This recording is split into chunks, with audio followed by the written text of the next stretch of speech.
Good morning, afternoon, evening to all, depending where you are. It's great to be here with everybody.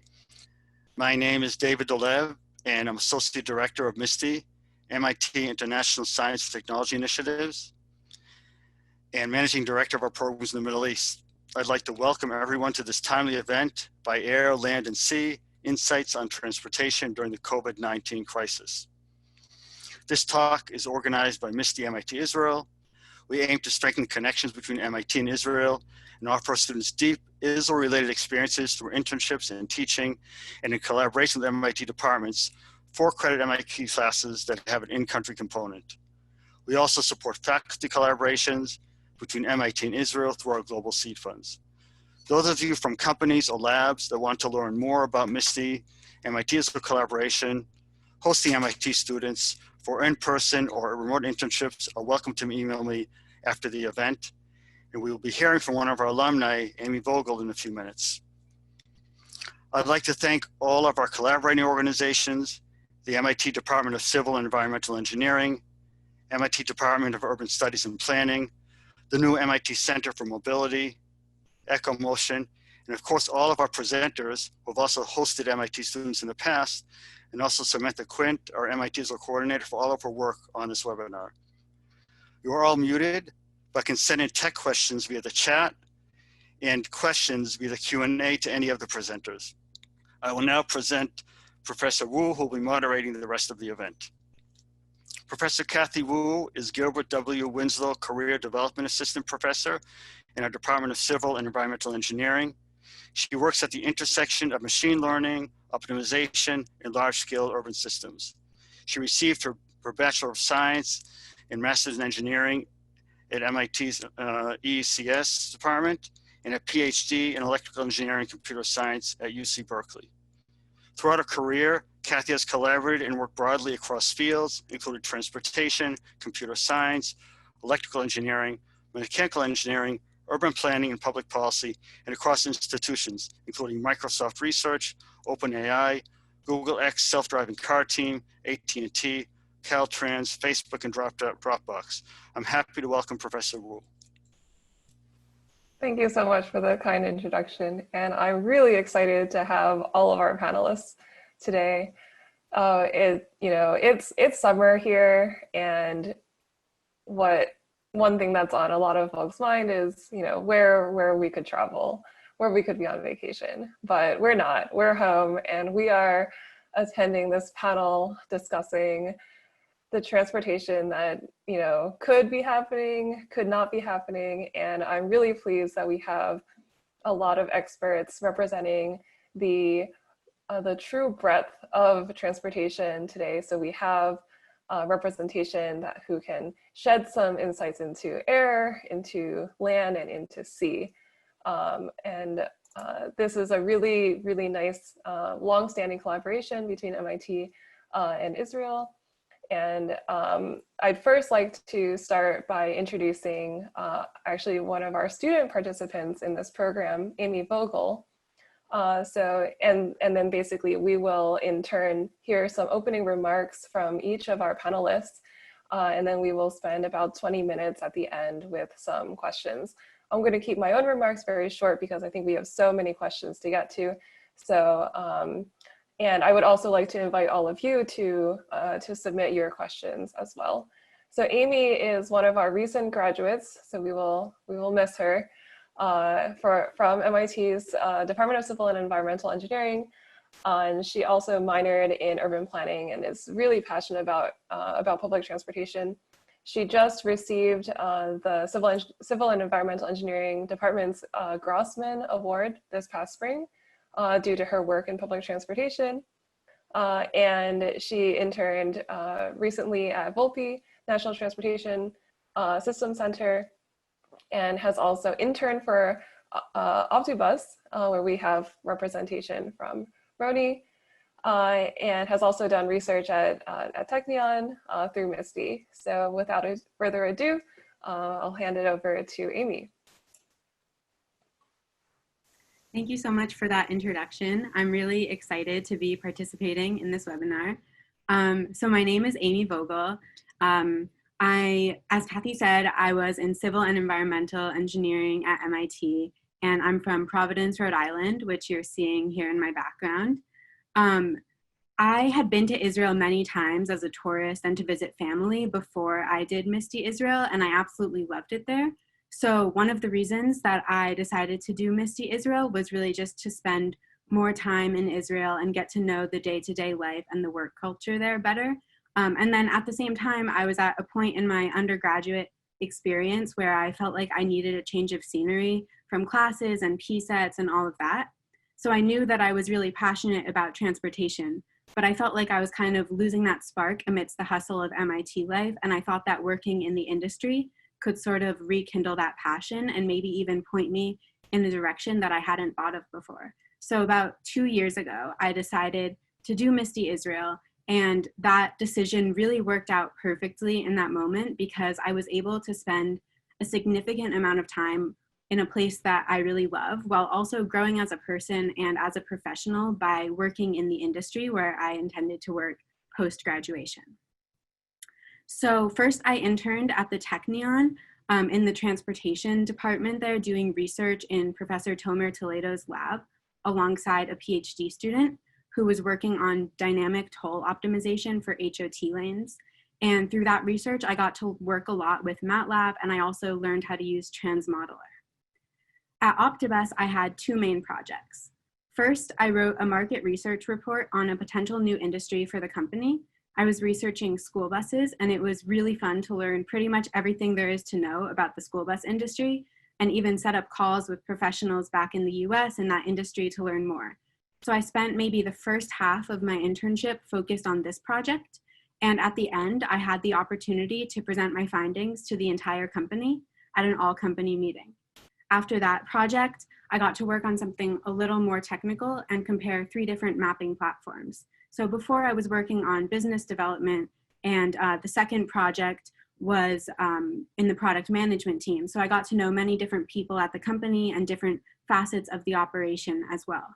When I completed this project, I again presented my results, but this time it was in a less formal setting to a few senior executives. So with both of these projects, I had a broad sense of what the end deliverable was supposed to be. And as time went on and my project developed, it became more and more clear what was needed of me. Along the way, I learned so much from my coworkers who helped me a lot to put my work into the broader perspective of the company's mission. I got to write some blog posts for Optibus, thanks to Roni, and help out with other smaller tasks here and there in different departments. So I really got to know each aspect of what the company does. I would say that 3 main changes occurred in my life as a result of Misti. First of all, although I knew that I wanted to work in transportation, working at Optibus really showed me the power of technology to improve transportation infrastructure. And as a result, I took a bunch of coding classes when I got back to MIT. And now I can say I'm a competent programmer in addition to being a civil engineer. Second, living and working in Israel reminded me how much I love being in Israel, and ultimately led to my decision to move to Israel a month and a half from today. Third, my Misti Israel experience showed me that I really can do it. I can live abroad, I can build a network of friends and professional connections from essentially scratch, and I can have my dream career. I'm so glad that Misti allowed me to take all of these risks in a setting where I had a lot of support and I knew it was only temporary, so that down the road when I graduated, I knew exactly what I wanted to do and I wasn't afraid to take that leap. Thank you. Thanks, Amy, and I'm sure it's really nice for Roni and the others to hear about your experiences from sort of years past. So now I'd like to transition to our air. Let's see, what is our order? Air, land, and sea. Yes, that is actually our order. So first, I'd like to introduce Professor Nicole Adler from Hebrew University. She's a professor of operations research at the Jerusalem School of Business Administration, and also the head of the Department of Operations Research and Operations Management, and the academic director of the International MBA program, and probably many additional. So her research interests include game engineering and productivity modeling, and I hope she'll talk a little bit more about what that means. She has decades of experience in air transportation and many other areas as well, including air traffic management through auctioning and modeling for impact assessment. And one of the aspects that's really close to my own heart is that she works and collaborates very broadly across disciplines, including economics, industrial and civil engineering, business, mathematics, geography, public policy, and physics. So without further ado, Nicole. So first of all, thank you so much for that very long introduction. It sounds shocking. The only thing that I would say is, Amy, welcome to Israel. I did what you're doing 30 years ago, and I have survived. Okay, and moving on. I'd like to move on, but now my screen, yes, okay. So my own work in aviation draws from two basic fields in operations research, and one is applied game theory, and the other one is productivity estimation. And we've used this over time to analyze many different areas within aviation. So for example, we can talk about the hub-spoke airlines, the classic airlines that we know, and code sharing, so agreements between airlines, alliances and mergers. And perhaps one of the fun pieces of work I've done was on open skies. So Israel signed an open skies agreement in 2013 with the European Union. And it was to impact the market gradually over time. And by 2018, it was really fully in place. And this is sadly one of the explanations for the massively increasing competition that El Al was suffering from. And perhaps one of the reasons that we can see the results of COVID in the airline market, and specifically in this case on El Al. So we can use this work to analyze, for example, competition between, we've done stuff on low-cost carriers, network airlines, and also with high-speed rail in Europe and in the Far East. That's of substantial interest. Public service obligations. This is perhaps of interest because this is what's done in Europe, and in America it's called the Essential Air Services Act. And these are subsidies to airlines on what are normally considered to be thin markets. And perhaps what we're going to see is a use of that kind of tender system as we see the impacts of COVID on the actual market. I will mention one other piece of work. So we also have looked at the air traffic control provision market. For example, in the US, there's a single provider, the FAA, serving the whole of the US airspace. In Europe, there's like 37 different providers, one per state. And that, of course, leads to a lot of problems of inefficiency and also, to be honest, well, up until COVID, congestion. And Sunny Vanderbilt was one of these students from the MISTI program that came to visit me and worked on this project when she was in Israel back in 2013. So I'm supposed to be talking about how COVID has impacted aviation. And of course, the heart of any market is always going to be the demand. And we'll talk about supply in a minute. But of course, the demand has just dried up entirely. Like it's dropped by 90% since mid-March. So it's gone. And it is the governments to some extent that have caused this by closing borders, or by introducing things like 2-week quarantines when you go visit somewhere, or not producing visas and so on. That pretty picture that you see on the top there, that's Munich Airport, one of the prettier airports around the globe, and it is basically completely empty. The one saving grace has been cargo traffic, which has of course increased as medical supplies need to be sent around the globe. Okay, so, oh, I'm sorry. What was the response to the fact that all of this demand has disappeared? And so the most immediate one is illiquidity. So all the airlines suddenly have no money overnight. And if they were in reasonable shape before the epidemic, then they can at least survive for a few months.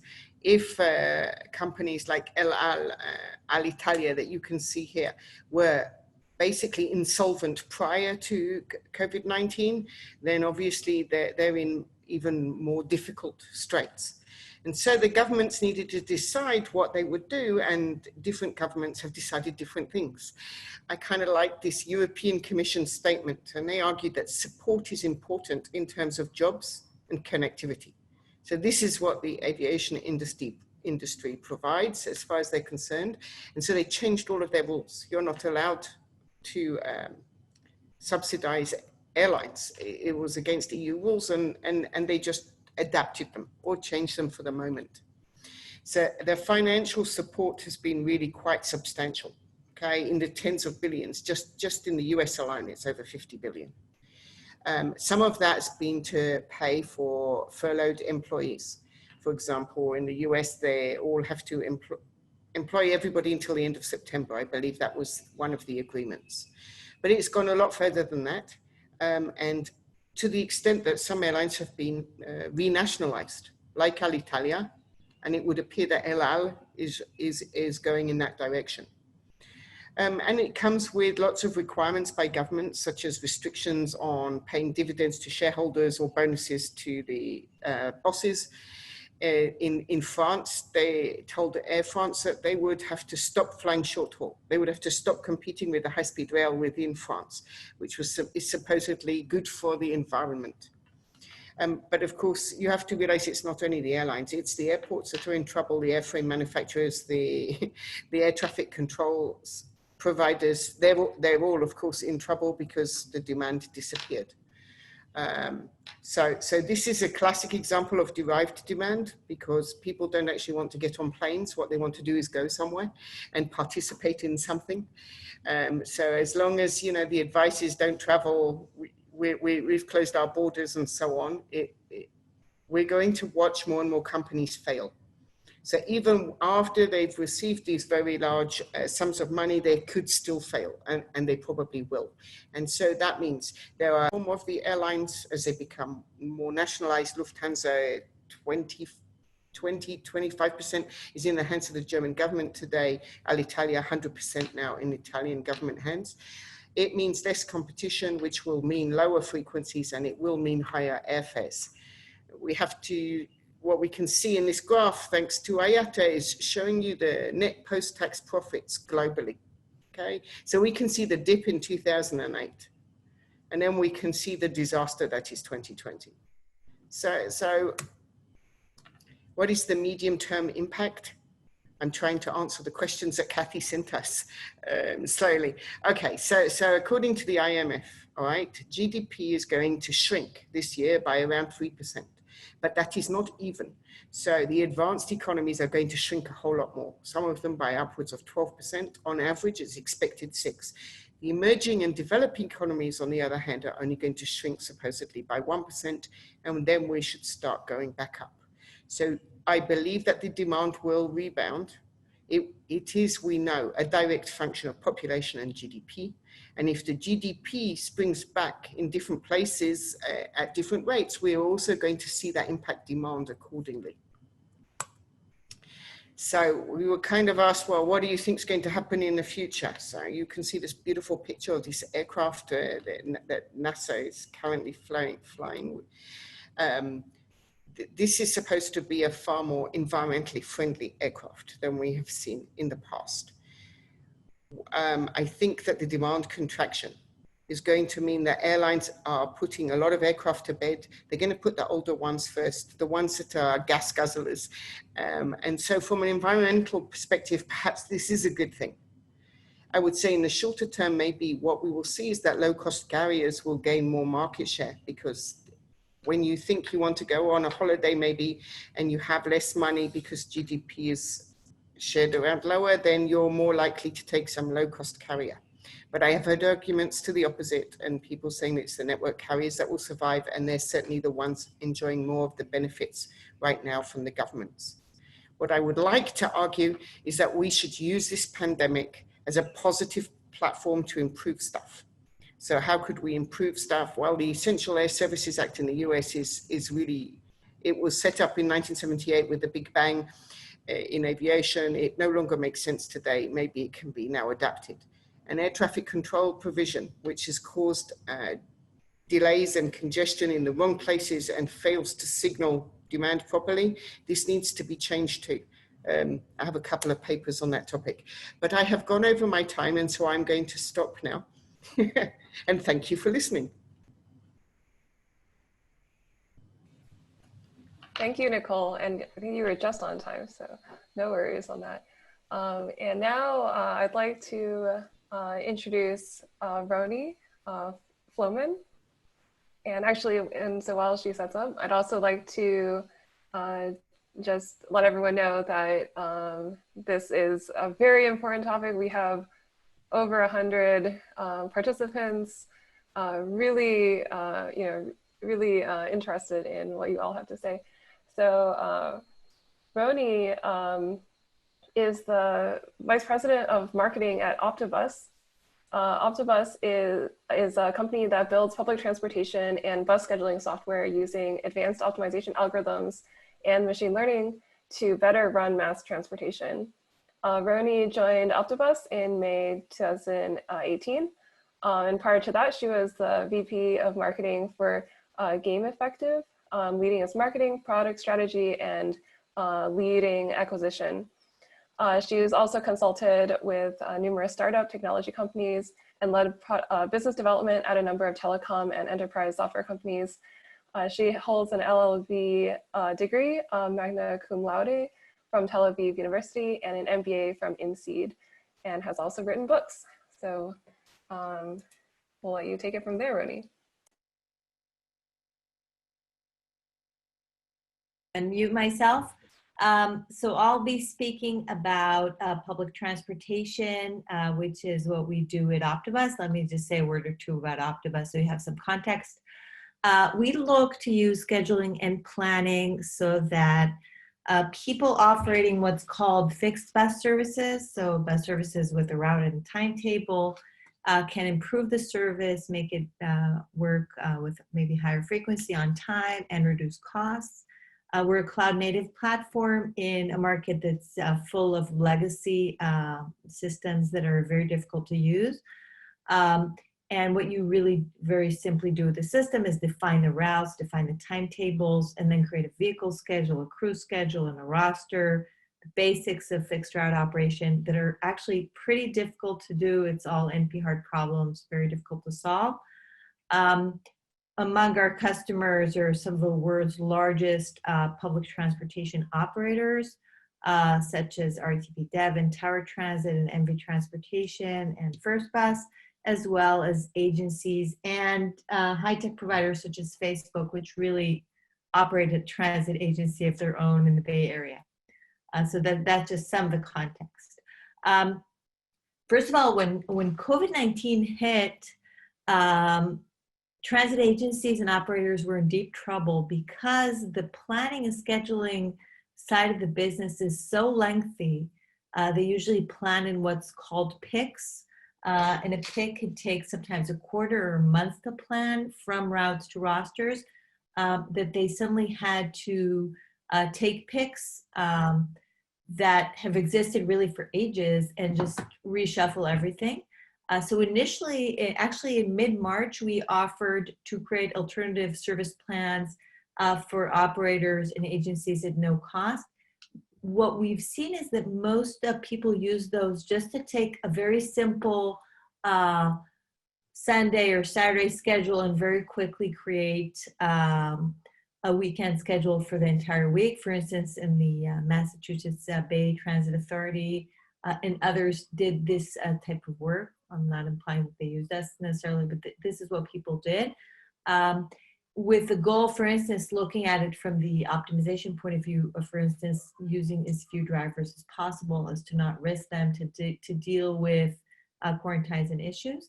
And then later on, sometime in May, we extended the same offer to create exit strategies because if you look at public transportation, historically scenarios or the way public transit was used was very, very rigid, hardly changed, was subject to public consultation. Suddenly they had to retract the service first, which was really difficult for them. We saw them struggling with their software. And now they have to bring the service back, but it's still changing all the time. And that's what I'm going to talk about. It's really forced an industry that was very rigid, both in terms of the way it perceived its service and its tools, to start to rapidly change.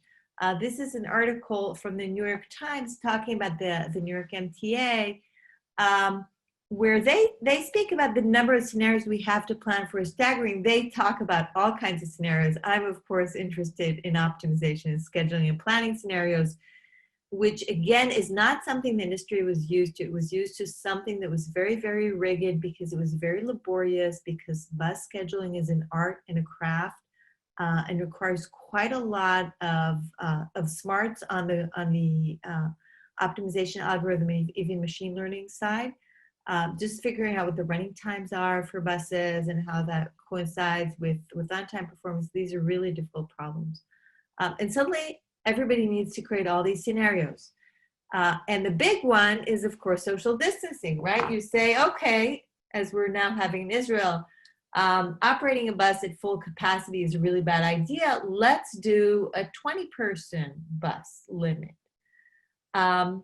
And it's really, really difficult. So some of the questions are policy questions, which I won't be getting into. So do you force people to wear masks? Different countries in Europe have come back with different answers to that.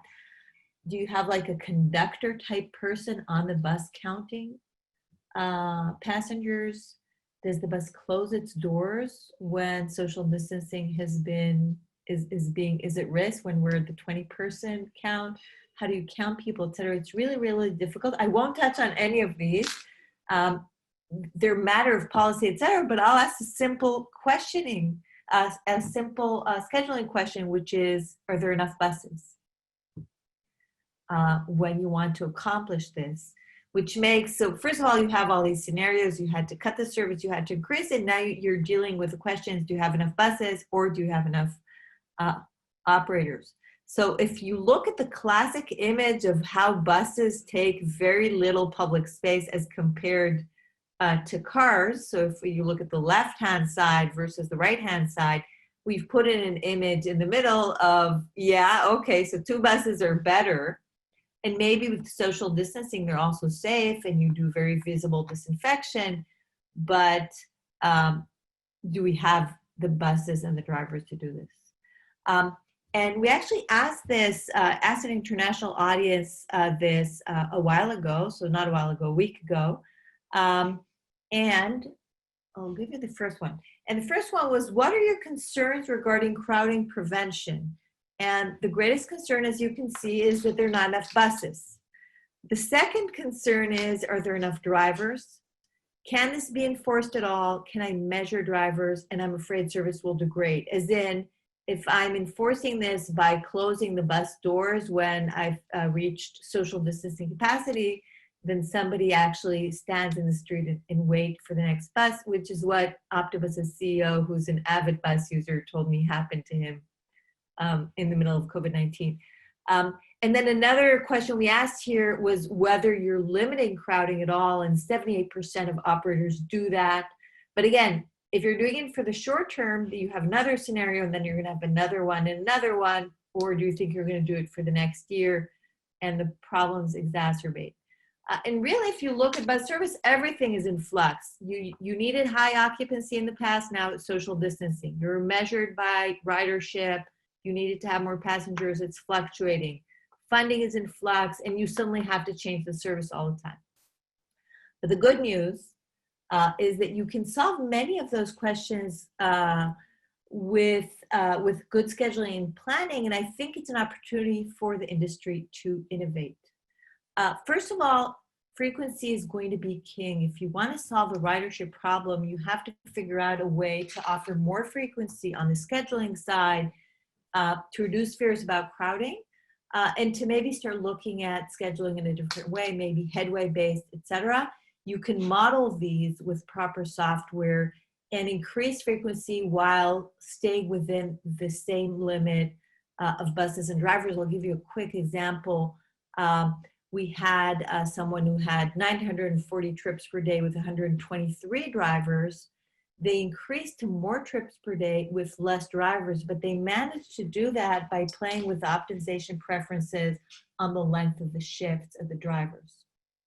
So less shifts that are strictly within the confines of 78 hours of work. So it's possible.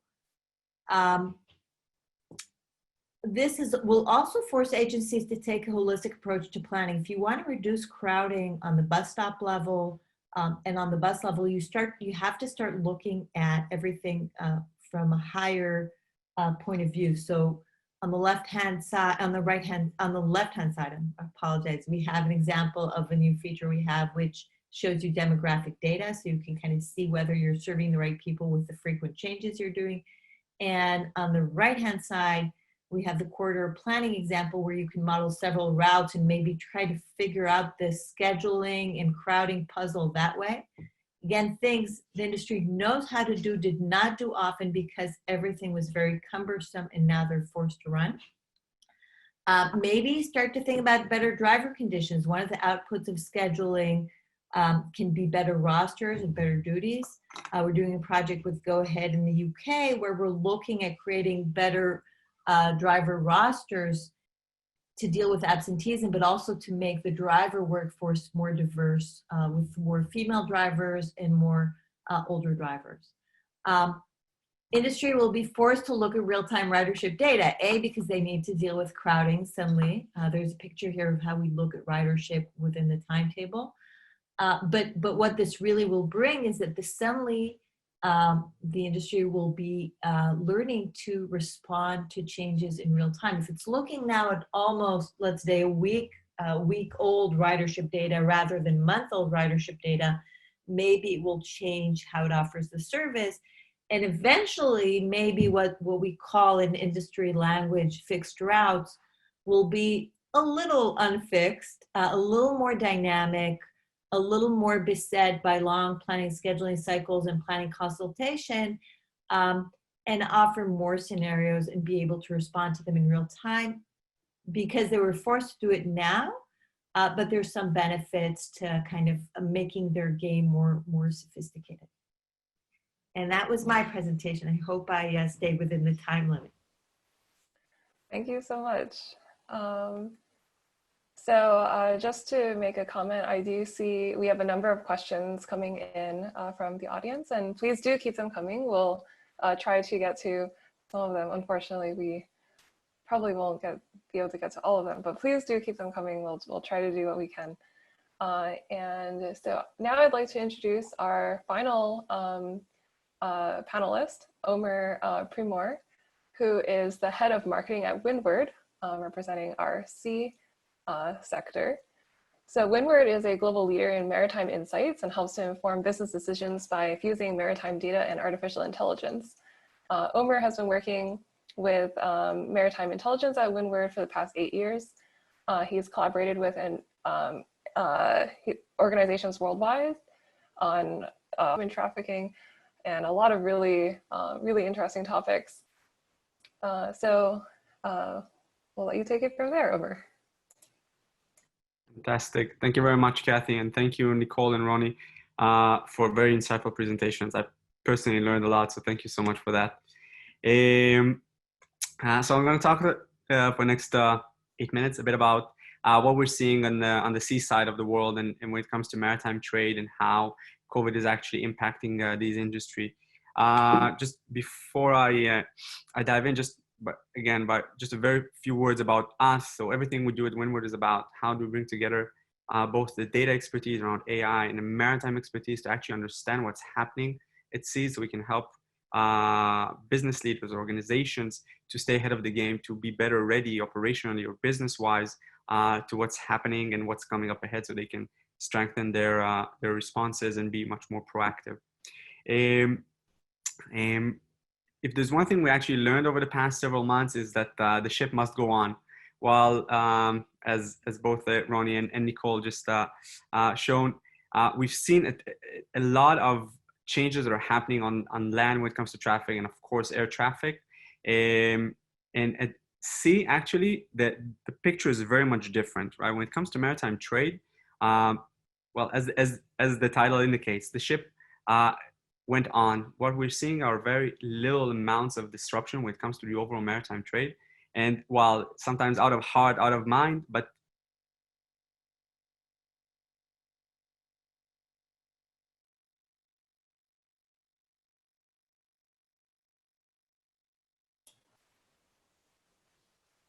Yes, we might be having a bit of a connection issue. We'll give it a few seconds.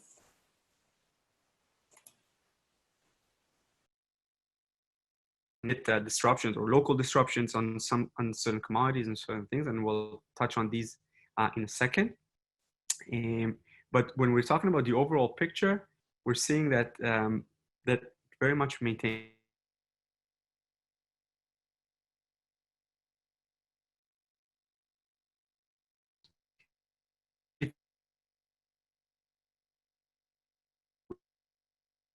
in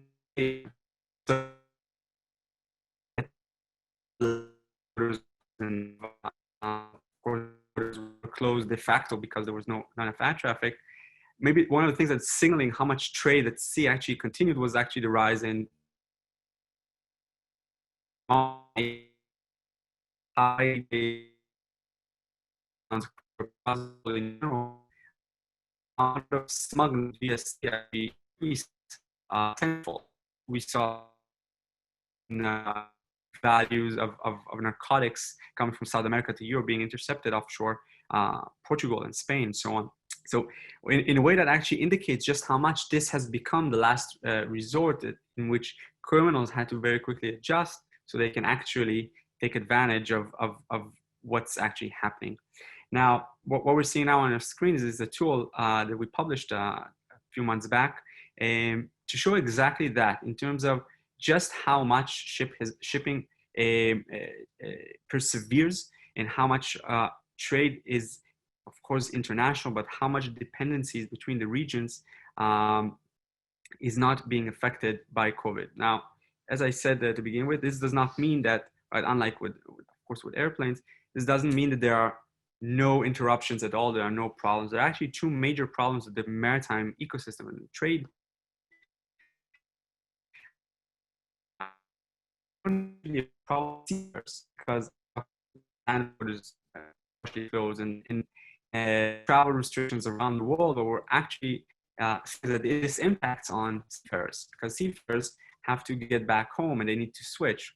Right? So an average contract of a seafarer on a ship is usually around 4 to 5 months, with a limit of being aboard on is up to 11 months, more than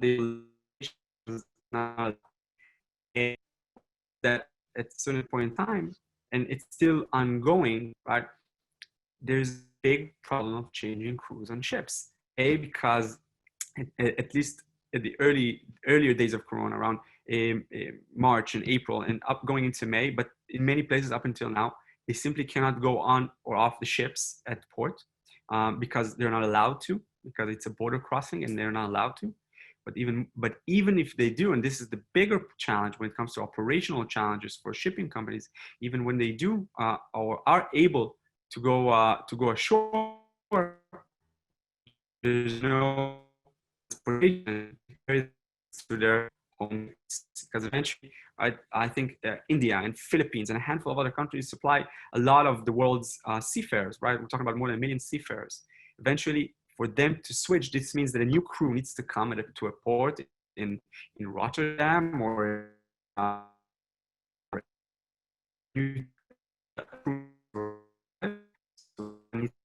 to leave and go back home.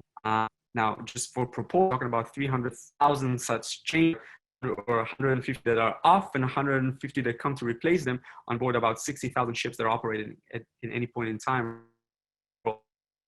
Now, while this is a big operational problem at the level of shipping companies and the need, right, to be able to declare seafarers as global or as key workers so they can actually transit more easily, this has been a problem that got up to the level of the International Maritime Organization and up to the UN Secretary General commenting on this topic in the recent months, because the designation of seafarers as key workers is key to enable such changes. But the secondary and to some degree even potentially more damageful consequence of this actually goes into maritime safety. At the end of the day, when it comes to ships and the likelihood of a ship being involved in an accident or having or generating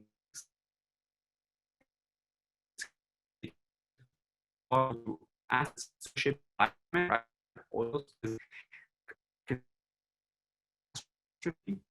a lot reliant on the seafarer health, safety, and well-being. And when they're tired, fatigued, and stressed because their families are away and they cannot reach them for, there are now seafarers at sea that are there for more than 15 months straight, right? They lead bad consequences when it comes to maritime safety. Safety also meets us at a different point when it comes to the reduction in physical inspections.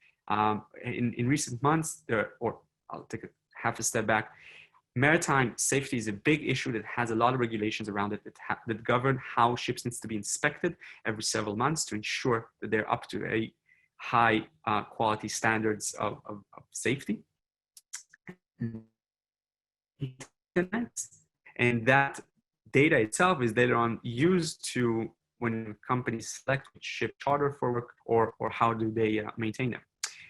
But a lot of these inspections aren't taking place right now because of travel restrictions. So they're either not enabling the inspectors, the surveyors, the superintendents to go on board ships to actually inspect them. And sometimes in some cases, it's the crews themselves on the ship have to being at sea for more than 2 weeks and they know that the ship is COVID free because they've been de facto quarantined. They don't want people from shore to come on board because they don't want to contaminate the ship potentially. So this again, in turn, creates a growing effect that puts safety at a potential risk right now. Just interestingly enough, just earlier today, we saw that the UK Maritime and Coast Guard Agency announced that the suspension they had on vessel inspections after 4 months will be ending later this month, which is very good news. As we said, the ability to inspect ships goes directly to the ability to identify potential accidents, potential incidents long before they actually take place. Going forward, actually, it's interesting. One of the most interesting things that we're seeing when it comes to innovation in the shipping industry coming out of COVID is around this particular topic. How do you replace some of the physical safety inspections with remote surveys using various combinations of remote sensors and IoT and drones to actually create a higher level of safety without actually being physically on board ships, which is a very, very interesting development because this has been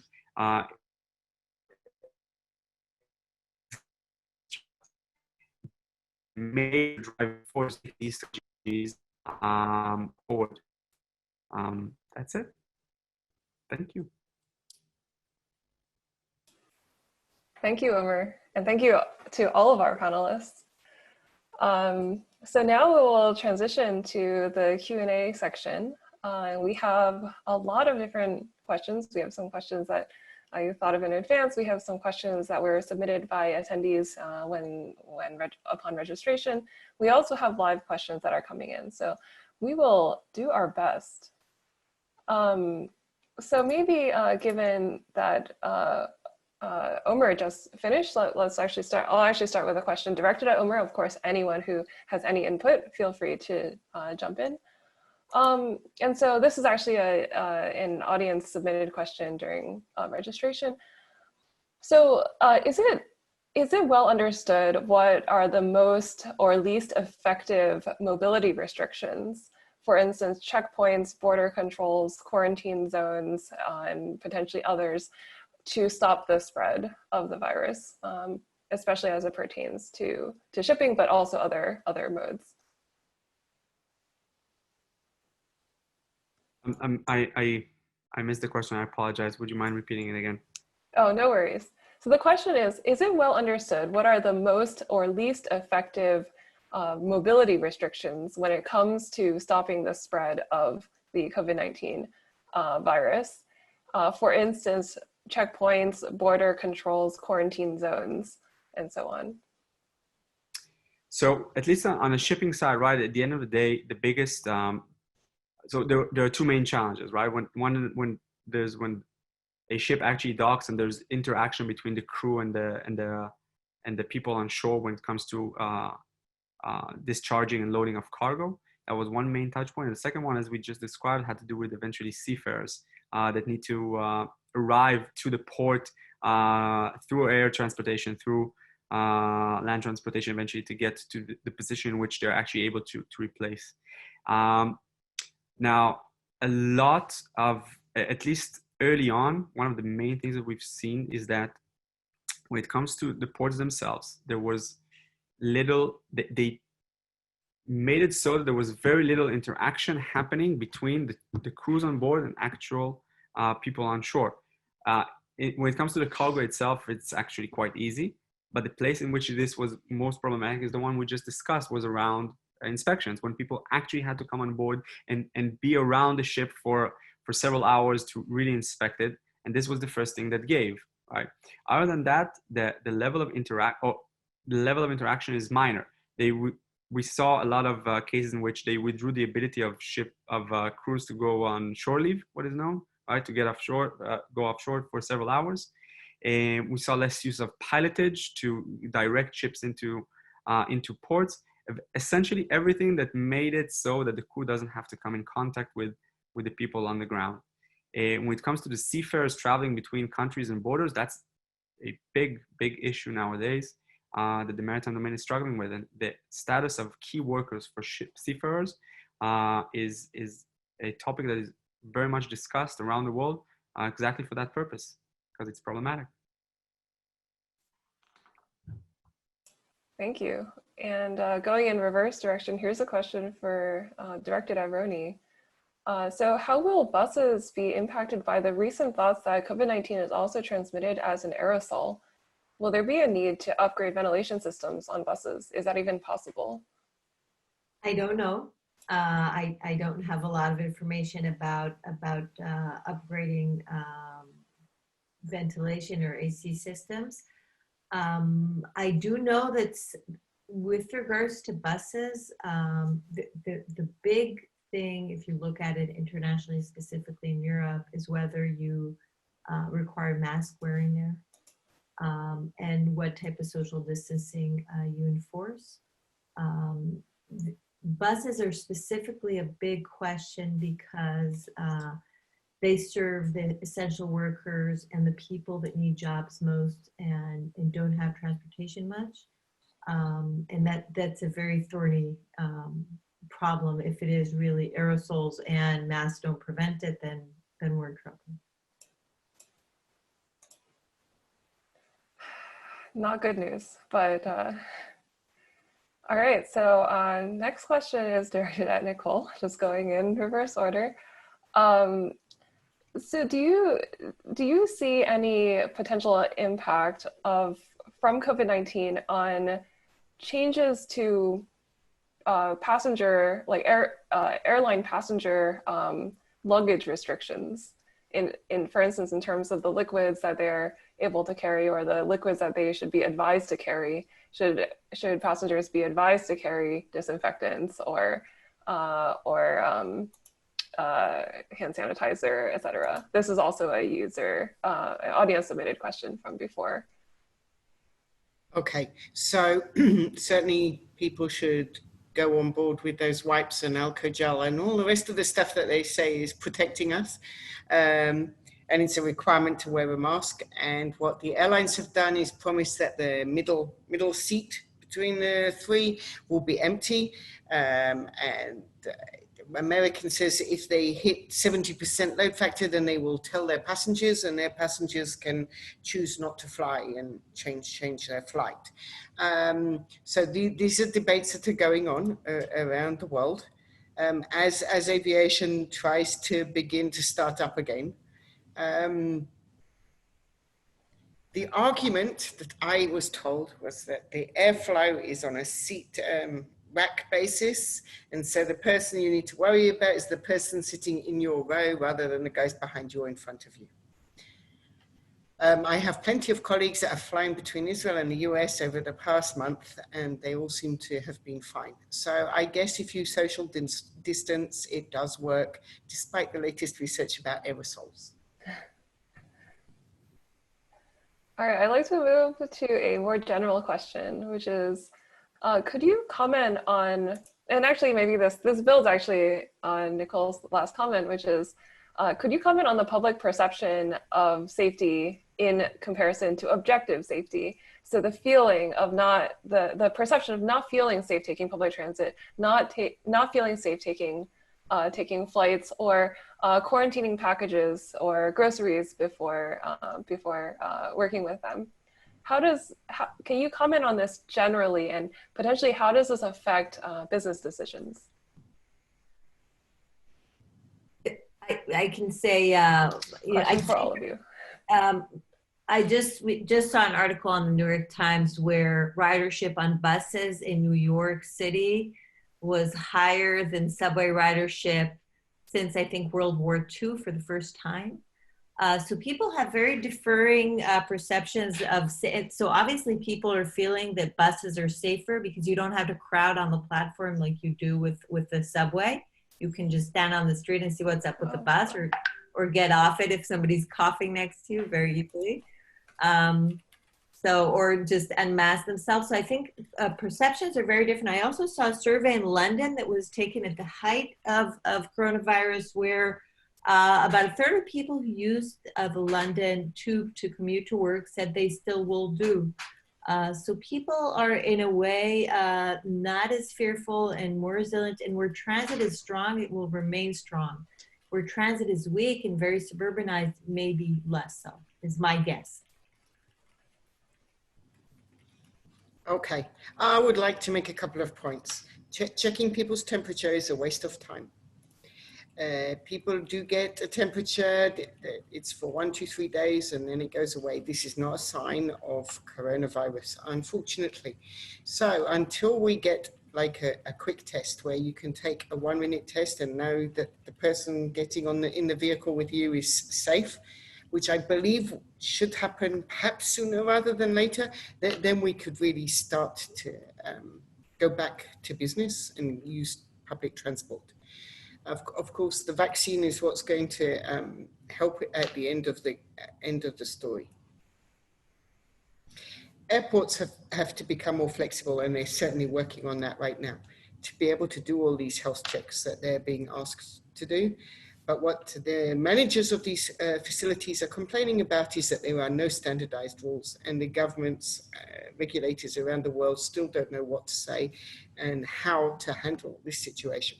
So I guess it's uncertainty that is driving everyone crazy.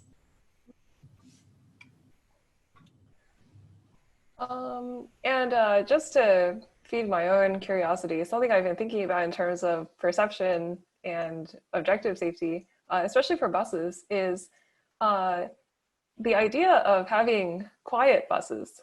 Like a company, a public transit agency could market a bus as being a quiet bus where no one speaks, because we know that a lot of the transmission is fueled by more talking, singing, and things like that. So this could improve psychological safety if getting onto a bus that no one else will be speaking. You probably won't be speaking either, and potentially that could improve objective safety a little bit, but really improve psychological safety.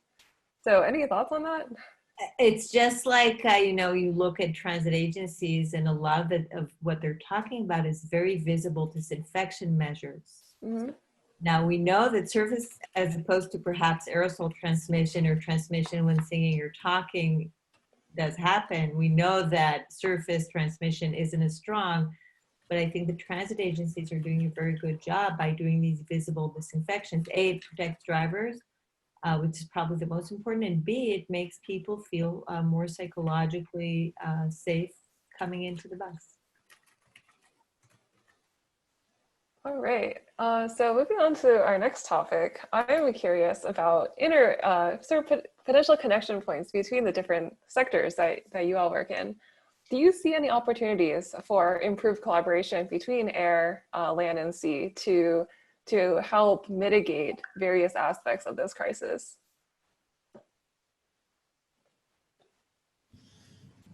Okay, so I'll have a go first on this. Omar, you want to speak? I can.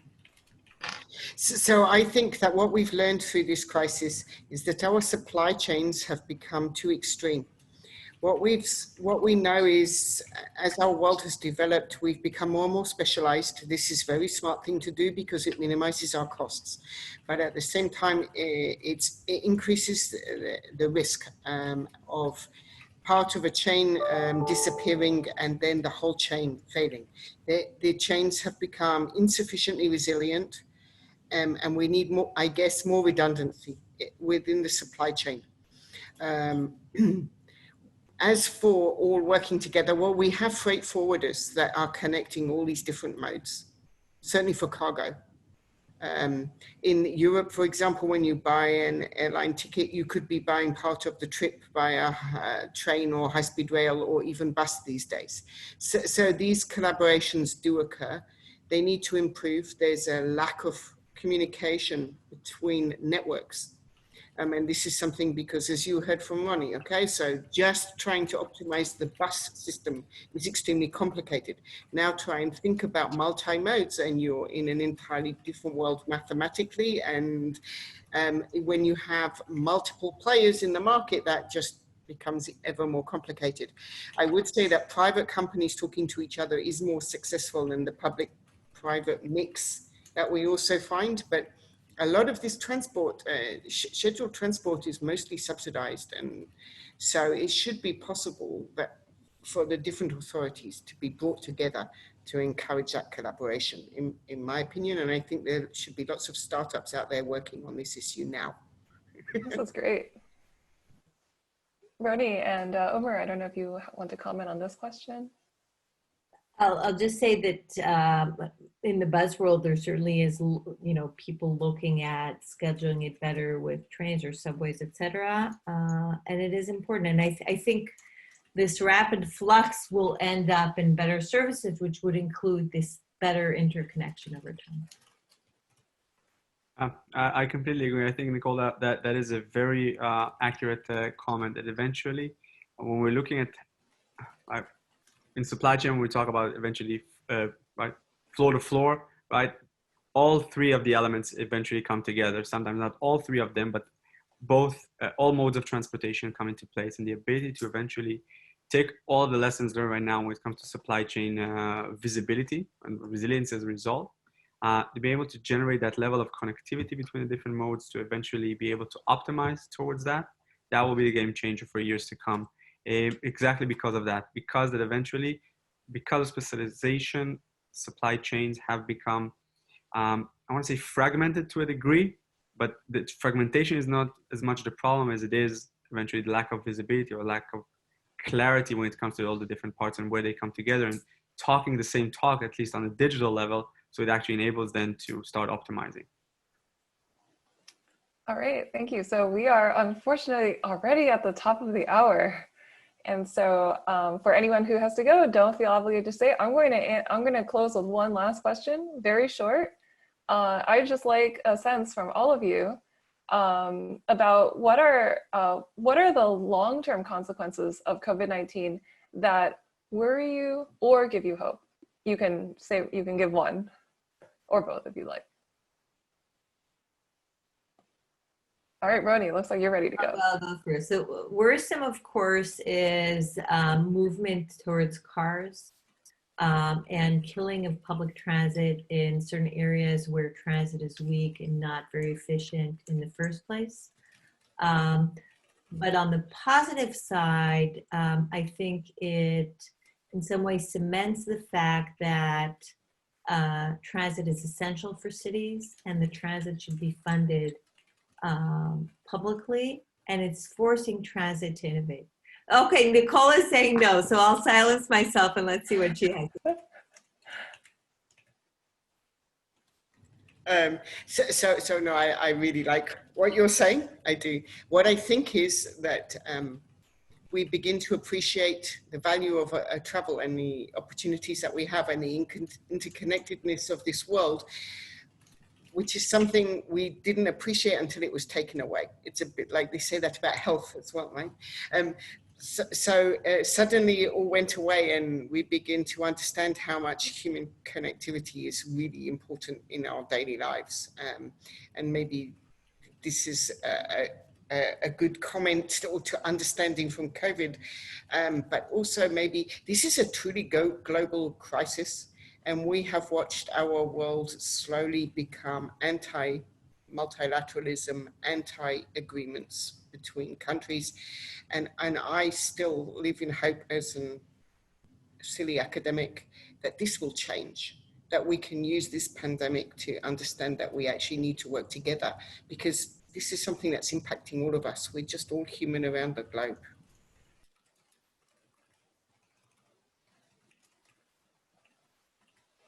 Well said.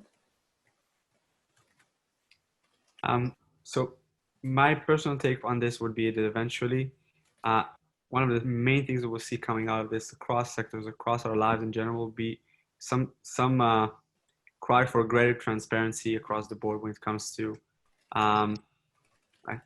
the things that actually shape our lives and can actually make an impact and influence our decisions as peoples and organizations.